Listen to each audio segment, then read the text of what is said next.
Hello friends, very good morning. कैसे हो आप सब? आशा करते हैं आप सब अच्छे होंगे, स्वस्थ होंगे। आप सबका स्वागत है हमारे इस चैनल BHG स्मार्ट क्लासेज में। और आज आपके लिए लेके आए ज्योग्राफी में इंडियन ज्योग्राफी यानी भारत का भूगोल, जहाँ से एग्जाम में बहुत क्वेश्चन पूछे जाते हैं। तो इसलिए पूरा वीडियो देखिएगा आप लोग, ठीक है। चलिए आज का सेशन शुरू करते हैं, स्टार्ट करते हैं। क्वेश्चन नंबर फर्स्ट, भारत में जैव विविधता की दृष्टि से सबसे संपन्न क्षेत्र है कौन सा है? ऑप्शन ए पश्चिमी घाट, बी पूर्वी घाट, सी थार रेगिस्तान, या फिर डी बंगाल की खाड़ी। ठीक है, भारत में जैव विविधता की दृष्टि से सबसे संपन्न क्षेत्र है, ठीक है, बायोडायवर्सिटी। ठीक, इसका सही आंसर आप लोग बताइए। चलिए, इस क्वेश्चन का सही आंसर है ऑप्शन ए पश्चिमी घाट। ठीक है, अब इस क्वेश्चन के बारे में देख लेते हैं इंपॉर्टेंट फैक्ट्स। पश्चिमी घाट भारतीय प्रायद्वीप के पश्चिमी तट के समांतर चलने वाली पर्वत श्रृंखला है जो 6 राज्यों में फैली हुई है। यह क्षेत्र जैविक विविधता की दृष्टि से 8 सबसे गर्म स्थलों में से एक के रूप में जाना जाता है। पश्चिमी घाट वनस्पतियों और जीवों की एक महत्वपूर्ण संख्या में स्थानिक प्रजातियों का घर है। इसमें उष्णकटिबंधीय वर्षावन, नम पर्णपाती वन और पर्वतीय वन सहित विभिन्न पारिस्थितिक तंत्र उपलब्ध हैं। ठीक है, ये कई राष्ट्रीय उद्यानों, वन्यजीव अभ्यारण्यों, आरक्षित वनों का समर्थन करता है जो इसकी समृद्ध जैव विविधता में योगदान करते हैं। ठीक है, तो इस तरह भारत में सबसे ज़्यादा जैव विविधता वाला क्षेत्र पश्चिमी घाट है। ठीक है, आप लोग याद रखिएगा। चलिए नेक्स्ट क्वेश्चन देखते हैं। निम्न में से कौन सा भारतीय राज्य कर्क रेखा के उत्तर में स्थित है? Option A Jharkhand, B Mizoram, C Tripura, D Manipur. ठीक है, भारतीय राज्य कौन सा भारतीय राज्य है जो कर्क रेखा के उत्तर में स्थित है? ठीक है, इन ऑप्शन में से कौन सा राज्य है जो उत्तर में स्थित है कर्क रेखा के? तो इस क्वेश्चन का सही आंसर बताइए। चलिए, इसका सही आंसर है ऑप्शन डी मणिपुर। ठीक है, इसके बारे में देख लेते हैं। मणिपुर भारत के पूर्वोत्तर राज्यों में से एक है। भौगोलिक रूप से यह कर्क रेखा के उत्तर में स्थित है जो लगभग 23.5 डिग्री उत्तरी अक्षांश पर स्थित है। यह राज्य अपने मनोरम परिदृश्यों, सांस्कृतिक विरासत और विभिन्न जातीय समुदायों के लिए जाना जाता है। ठीक है, अब झारखंड देख लेते हैं। झारखंड भारत के पूर्वी भाग में स्थित है। झारखंड का एक महत्वपूर्ण भाग कर्क रेखा के दक्षिण में स्थित है जो राज्य से होकर गुजरती है। ठीक है, त्रिपुरा भारत का एक अन्य पूर्वोत्तर राज्य है। यह कर्क रेखा के दक्षिण में स्थित है। ठीक, फिर मिजोरम भी भारत के पूर्वोत्तर क्षेत्र में स्थित है और यह राज्य जो है वो कर्क रेखा के दक्षिण में स्थित है। ठीक, नेक्स्ट क्वेश्चन, भारत के उत्तर पश्चिम भाग में सर्दियों में किसके कारण वर्षा होती है? ठीक है, ऑप्शन ए दक्षिण पश्चिम मानसून, बी उत्तर पूर्वी मानसून, सी पश्चिमी विक्षोभ, या फिर डी निवर्तन की ऋतु। ठीक है, भारत के उत्तर पश्चिम भाग में सर्दियों में किसके कारण वर्षा होती है? तो इस क्वेश्चन का सही आंसर बताइए। चलिए, इस क्वेश्चन का सही आंसर है ऑप्शन सी पश्चिमी विक्षोभ के कारण। ठीक है, इसके बारे में देख लेते हैं। पश्चिमी विक्षोभ कम दबाव वाली प्रणालियां हैं जो भूमध्य सागरीय क्षेत्र में उत्पन्न होती हैं और भारतीय उपमहाद्वीप की ओर बढ़ती हैं। ये विक्षोभ सर्दियों के महीनों के दौरान भारत के उत्तर पश्चिमी हिस्सों में वर्षा लाते हैं और ये देश के अन्य हिस्सों के मौसम की स्थिति को प्रभावित करते हैं। ठीक है, अब दूसरा है दक्षिण पश्चिम मानसून। यह भारत की प्राथमिक वर्षा ऋतु है जो जून से शुरू होता है और सितंबर तक रहता है। ठीक है, यह मानसून भूमि और समुद्र के अलग अलग तापमान के कारण होता है जिसके परिणाम स्वरूप हिंद महासागर और अरब सागर के ऊपर निम्न दाब प्रणाली का निर्माण होता है। ठीक है, फिर उसके बाद है उत्तर पूर्व को शीतकालीन मानसून के रूप में जाना जाता है। पूर्वोत्तर मानसून उत्तर पूर्व से भारत में आता है। इस समय के दौरान भारत के पूरे दक्षिणी क्षेत्र में विशेषकर केरल, आंध्र प्रदेश, कर्नाटक, तमिलनाडु में वर्षा होती है। ठीक है, निवर्तन की ऋतु जिसे उत्तर पूर्वी मानसून भी कहा जाता है, यह अक्टूबर और नवंबर के दौरान भारत के दक्षिणी हिस्सों में वर्षा लाता है। ठीक है, यह मानसून दक्षिण पश्चिम मानसून हवाओं की वापसी और बंगाल की खाड़ी के ऊपर कम दाब प्रणाली के गठन के कारण होता है। ठीक, चलिए नेक्स्ट क्वेश्चन, बहुउद्देशीय नदी घाटी परियोजनाओं को आधुनिक भारत का मंदिर किसने कहा है? Option A doctor Rajendra Prasad, B Jawaharlal Nehru, C Indira Gandhi, या फिर डी महात्मा गांधी। ठीक है, बहुउद्देशीय नदी घाटी परियोजना को आधुनिक भारत का मंदिर किसने कहा है? ऑप्शन आपके सामने है। तो इस क्वेश्चन का सही आंसर है option number B Jawaharlal Nehru. ठीक है, याद रखिएगा, यहाँ से क्वेश्चन आता है। इसके बारे में देख लेते हैं। बहुउद्देशीय नदी घाटी परियोजना का संबंध जल विद्युत उत्पन्न करने, सिंचाई, औद्योगिक, घरेलू उद्देश्यों के लिए पानी की आपूर्ति के लिए बड़े बांधों का निर्माण से है। ठीक है, भारत के पहले प्रधानमंत्री पंडित जवाहरलाल नेहरू ने भाखड़ा नांगल बांध का उद्घाटन करते हुए आधुनिक भारत के मंदिर शब्द दिया था। बहुउद्देशीय परियोजना को आधुनिक भारत का मंदिर कहा जाता है क्योंकि यह बहुउद्देशीय परियोजना विद्युत उत्पादन का मुख्य स्रोत है जो विद्युत उत्पन्न करती है। विद्युत उद्योग और कृषि का आधार है। बांध जो है ये बाढ़ को नियंत्रित करते हैं क्योंकि बांधों में पानी जमा किया जा सकता है। ठीक, इन परियोजनाओं ने कई नदियों को वरदान नदियों के रूप में बदल दिया है। यह बहुउद्देशीय परियोजनाएं हमारे देश के लिए सिंचाई का मुख्य स्रोत हैं। ये शुष्क मौसम के दौरान खेतों की सिंचाई करते हैं। ठीक है, शुष्क क्षेत्रों की सिंचाई के लिए कई बारहमासी नहरें भी बनाई जाती हैं। ठीक है, याद रखिएगा। नेक्स्ट क्वेश्चन, निम्नलिखित में से कौन उद्योग कृषि पर आधारित नहीं है? ऑप्शन ए सूती वस्त्र, बी सीमेंट, सी चीनी या फिर डी जूट वस्त्र। ठीक है, इस क्वेश्चन का सही आंसर बताइए।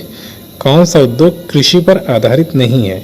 ठीक है, सूती वस्त्र, सीमेंट, चीनी, जूट वस्त्र। ठीक है, तो इस क्वेश्चन का सही आंसर है ऑप्शन नंबर बी सीमेंट उद्योग। ठीक है, इस क्वेश्चन के बारे में देखते हैं।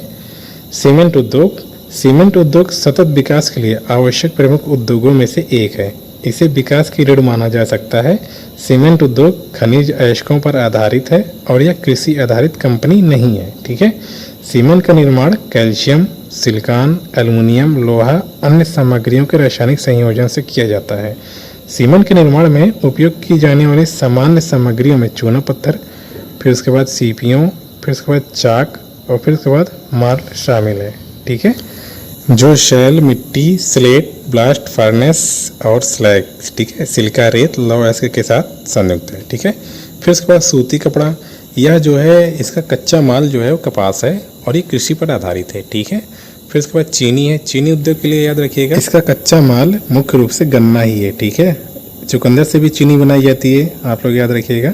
फिर जूट का कपड़ा, ठीक है, जूट कपड़े के लिए कच्चा माल जो है वो जूट ही है जो कृषि का उत्पाद है। ठीक है, कृषि पर आधारित उद्योग है। नेक्स्ट क्वेश्चन, हुंडरू जलप्रपात निम्नलिखित में से किस नदी पर बनाया गया है? ठीक है, यानी किस नदी के मार्ग पर है? ऑप्शन ए सुवर्ण रेखा नदी, बी मयूराक्षी नदी, सी दामोदर नदी या फिर डी गोमती नदी। ठीक है, हुंडरू जलप्रपात किस नदी के मार्ग पर बना है? ठीक है, ऑप्शन है सुवर्ण रेखा नदी, मयूराक्षी, दामोदर नदी, गोमती नदी। तो इसका सही आंसर है ऑप्शन ए सुवर्ण रेखा नदी। ठीक है, चलिए नेक्स्ट क्वेश्चन, स्वर्णिम चतुर्भुज का उत्तर दक्षिण गलियारा किन भारतीय शहरों को जोड़ता है? ऑप्शन ए श्रीनगर और तिरुवनंतपुरम, ऑप्शन बी लद्दाख और रामेश्वरम, ऑप्शन सी श्रीनगर और कन्याकुमारी या फिर ऑप्शन डी लद्दाख और तिरुवनंतपुरम। ठीक है, स्वर्णिम चतुर्भुज का उत्तर दक्षिण गलियारा जो है वो किन शहरों को जोड़ता है? तो इस क्वेश्चन का सही आंसर है ऑप्शन नंबर सी श्रीनगर और कन्याकुमारी को। ठीक है, इस क्वेश्चन के बारे में देखते हैं। उत्तर दक्षिण गलियारा राष्ट्रीय राजमार्ग विकास प्राधिकरण यानी कि NHDP के प्रमुख घटकों में से एक है। इसमें उच्च गुणवत्ता वाले सड़क तंत्र का विकास शामिल है जो भारत के उत्तरी और दक्षिणी हिस्सों को जोड़ता है।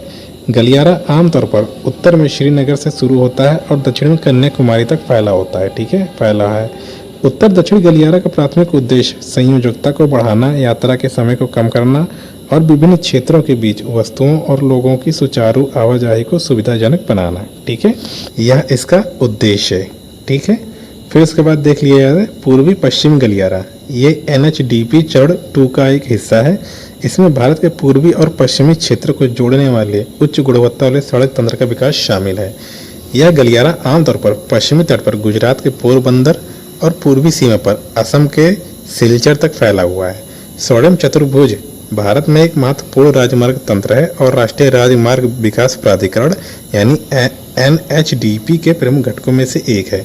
स्वर्णिम चतुर्भुज परियोजना का प्राथमिक उद्देश्य भारत के 4 प्रमुख महानगरों को एक चतुर्भुज आकार बनाते हुए जोड़ने वाला एक गुणवत्ता सड़क तंत्र है। ठीक है, चतुर्भुज में शामिल 4 शहर जो है दिल्ली, मुंबई, चेन्नई, कोलकाता है।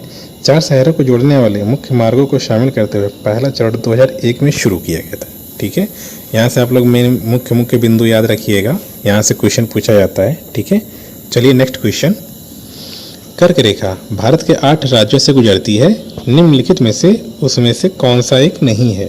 ऑप्शन आपके सामने है। ऑप्शन ए गुजरात, बी मध्य प्रदेश, सी झारखंड या फिर डी बिहार। ठीक है, कर्क रेखा भारत के 8 राज्यों से गुजरती है, लेकिन नीचे दिए गए ऑप्शन में से कौन सा राज्य है जहां से कर्क रेखा नहीं गुजरती है? तो इसका सही आंसर है ऑप्शन डी बिहार। ठीक है, इस क्वेश्चन के बारे में देख लेते हैं।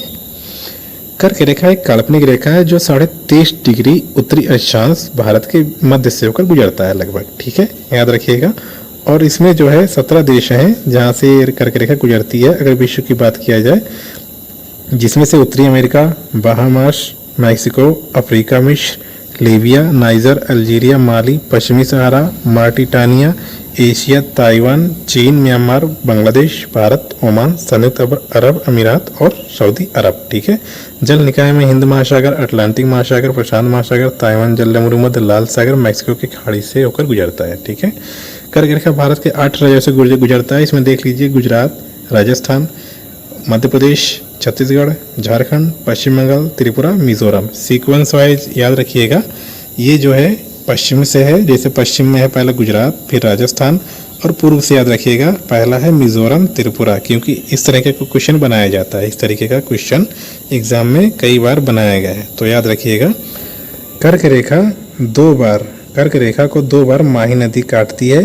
पहला मध्य प्रदेश में, जहाँ से यह राजस्थान की ओर बहती है, और गुजरात में प्रवेश करती है, जहाँ यह दूसरी बार काटती है। फिर उसके बाद भारत के कर्क रेखा के निकट 2 शहर हैं, त्रिपुरा और उदयपुर, ठीक है। नेक्स्ट क्वेश्चन, दक्षिण भारत की सबसे ऊंची चोटी कौन सी है? Option A Brahmagiri, B Anamudi, C Guru Shikhar, या फिर डी दोदा बेट्टा।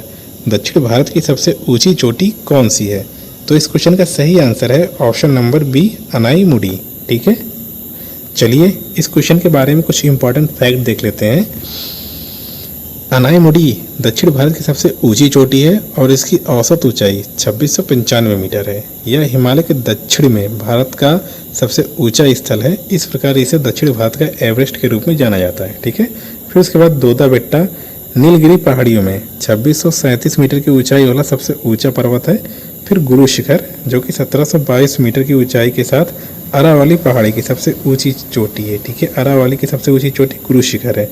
महेंद्रगिरी उड़ीसा के गजपति जिले के रायगढ़, ठीक है, रायगढ़ा उपखंड का एक पर्वत है जो 1501 मीटर की ऊंचाई पर पूर्वी घाट के बीच स्थित है। चलिए नेक्स्ट क्वेश्चन, काजू उगाने के लिए किस प्रकार की मिट्टी सबसे उपयुक्त है? ऑप्शन ए लाल लैटेराइट मिट्टी, बी पहाड़ी मिट्टी, सी जंगल की मिट्टी, या फिर डी काली मिट्टी, ठीक है। काजू उगाने के लिए किस प्रकार की मिट्टी सबसे उपयुक्त है? तो इस क्वेश्चन का सही आंसर है ऑप्शन ए लाल लैटेराइट मिट्टी, ठीक है। चलिए इस क्वेश्चन के बारे में देखते हैं दोस्तों। लाल लैटेराइट मृदा लैटेराइट चट्टानों के अपक्षय के कारण बनती हैं। काजू उगाने के लिए लाल लैटेराइट मृदा सबसे उपयुक्त होती हैं। लैटेराइट मृदा में आयरन और एल्युमिनियम की मात्रा अधिक होती है। लोहे के ऑक्साइड की मात्रा अधिक होने के कारण आमतौर पर इसका रंग जंग जैसा लाल होता है, ठीक। यह भवन निर्माण के लिए उपयुक्त होता है। तमिलनाडु, आंध्र प्रदेश और केरल में लैटेराइट मृदा भी चाय बागानों के लिए अधिक उपयुक्त है, ठीक। काली मिट्टी को जो है इसको रेंगुर मिट्टी भी कहा जाता है और ये कपास के लिए सबसे उपयुक्त होती है, ठीक है। यह बेसाल्ट के विघटन से बनता है, ठीक। जलोढ़ मृदा भारत में सबसे अधिक मात्रा में पाया जाता है। जलोढ़ मृदा नदियों द्वारा लाए गए तलछट से बनती हैं। यह पोटास से समृद्ध होता है। नाइट्रोजन और कार्बन पदार्थों की कमी होती है, ठीक। जलोढ़ मृदा गेहूं, चावल, मक्का, गन्ना, दाल उगाने के लिए सबसे उपयुक्त होती है। लाल और पीली मिट्टी, ठीक है, ग्रेनाइट, ग्नीश और अन्य रूपांतरित चट्टानों से प्राप्त होती हैं। क्रिस्टलीय और कांतरीय चट्टानों में लोहे के व्यापक प्रसार के कारण मृदा का रंग लाल दिखाई देता है और हाइड्रेटेड रूप से होने के कारण यह पीली दिखती है, ठीक। गेहूं हो गया, कपास हो गया, दलहन, तंबाकू, बाजरा, तिलहन, आलू आदि उगाने के लिए लाल और पीली मिट्टी सबसे उपयुक्त होती है, ठीक है। इसकी विशेषताएं याद रखिएगा, यहाँ से क्वेश्चन पूछा जाता है कथन और कारण में, ठीक। नेक्स्ट क्वेश्चन, जोजिला दर्रा किसको जोड़ता है? ऑप्शन ए सिक्किम और तिब्बत को, बी अरुणाचल प्रदेश और म्यांमार को, सी लेह और श्रीनगर को, या फिर डी स्पीति घाटी और पार्वती घाटी को, ठीक है। तो इस क्वेश्चन का सही आंसर बताइए, जोजिला दर्रा किसको जोड़ता है? तो इस क्वेश्चन का सही आंसर है ऑप्शन सी लेह और श्रीनगर को, ठीक है। इस क्वेश्चन के बारे में देखते हैं। जोजिला लद्दाख के कारगिल जिले में स्थित एक उच्च पर्वतीय दर्रा है और यह जो है दर्रा लेह और श्रीनगर को जोड़ता है और केंद्र शासित प्रदेश लद्दाख और जम्मू कश्मीर के बीच एक महत्वपूर्ण लिंक प्रदान करता है। जोजिला दर्रा सर्दियों के दौरान भारी हिमपात के कारण बंद रहता है, जिससे लद्दाख क्षेत्र कश्मीर से कट जाता है। ठीक, यह लगभग 3528 मीटर ऊंचाई पर है। यह श्रीनगर लेह राष्ट्रीय राजमार्ग पर फोटुला दर्रा के बाद दूसरा सबसे ऊंचा दर्रा है। ठीक, जोजिला सुरंग यह एशिया की सबसे बड़ी द्विदिशात्मक सुरंग होगी।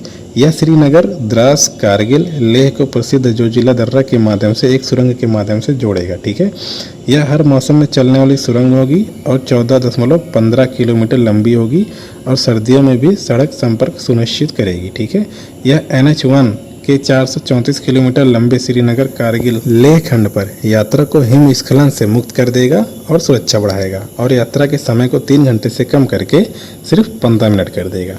ठीक है, चलिए नेक्स्ट क्वेश्चन। गुरु शिखर किस पर्वत श्रृंखला की सबसे ऊंची चोटी है? ऑप्शन ए आरावली पर्वतमाला, बी नीलगिरी पर्वत श्रृंखला, सी सह्याद्री पर्वत श्रृंखला या फिर डी पूर्वांचल पर्वत श्रेणियाँ। ठीक है, गुरु शिखर किस पर्वत श्रृंखला की सबसे ऊंची चोटी है? ऑप्शन है अरावली पर्वतमाला, नीलगिरी पर्वत श्रृंखला, सह्याद्री पर्वत श्रृंखला या फिर पूर्वांचल पर्वत श्रेणियाँ। तो इस क्वेश्चन का सही आंसर है ऑप्शन ए अरावली पर्वतमाला। ठीक है, चलिए इस क्वेश्चन के बारे में देख लेते हैं। गुरु शिखर राजस्थान में सिरोही जिले के अरबुज पर्वत की एक चोटी है। यह अरावली पर्वत श्रृंखला और राजस्थान का उच्चतम बिंदु भी है। ठीक है, आबू पहाड़ियाँ माउंट आबू पश्चिमी भारत में राजस्थान राज्य के सिरोही जिले में अरावली पर्वत श्रेणी का एक हिल स्टेशन है। पर्वत 22 किलोमीटर लंबा, 9 किलोमीटर चौड़ा चट्टानी पठार बनाता है। अरावली पर्वत श्रृंखला जो है यह उत्तर पश्चिमी भारत में एक पर्वत श्रृंखला है जो दक्षिण पश्चिम दिशा में लगभग 670 किलोमीटर लंबी है। यह दिल्ली के पास शुरू होती है, दक्षिणी हरियाणा राजस्थान से होकर गुजरती है और अहमदाबाद गुजरात में समाप्त हो जाती है। ठीक है, चलिए नेक्स्ट क्वेश्चन। स्वर्णिम चतुर्भुज एक राष्ट्रीय राजमार्ग नेटवर्क है जो भारत के किस प्रमुख शहरों को जोड़ता है? ऑप्शन ए दिल्ली, कोलकाता, मुंबई और चेन्नई, ऑप्शन बी दिल्ली, कोलकाता, मुंबई और हैदराबाद, ऑप्शन सी नोएडा, कोलकाता, मुंबई और हैदराबाद या फिर ऑप्शन डी श्रीनगर, डिब्रूगढ़, पोरबंदर और कन्याकुमारी। ठीक है, स्वर्णिम चतुर्भुज किसको जोड़ता है, किन शहरों को जोड़ता है? तो इसका सही आंसर है ऑप्शन ए दिल्ली, कोलकाता, मुंबई और चेन्नई को। ठीक है, नेक्स्ट क्वेश्चन। कौन सा बंदरगाह भारतीय सामुद्रिक व्यापार का पूर्वी द्वार कहलाता है? ऑप्शन ए तूतीकोरिन बंदरगाह, बी कोलकाता बंदरगाह, सी पारादीप बंदरगाह या फिर डी विशाखापट्टनम बंदरगाह। ठीक है, कौन सा बंदरगाह है भारत का जो पूर्वी द्वार कहलाता है? ठीक है, सामुद्रिक व्यापार का पूर्वी द्वार कहलाता है। तो इस क्वेश्चन का सही आंसर है ऑप्शन बी कोलकाता बंदरगाह। ठीक है, चलिए दोस्तों, इस सेशन यहीं पे समाप्त होता है। फिर मिलते हैं नेक्स्ट सेशन में नेक्स्ट क्वेश्चन के साथ और वेरी इंपॉर्टेंट क्वेश्चन के साथ। ठीक है, हर वीडियो आप लोग देखिएगा, ये सारे क्वेश्चन बहुत ही इंपॉर्टेंट है जो एग्जाम में कहीं ना कहीं पूछे जाते हैं और पूछे जाने की संभावना है। ठीक है, चलिए okay, bye bye, take care.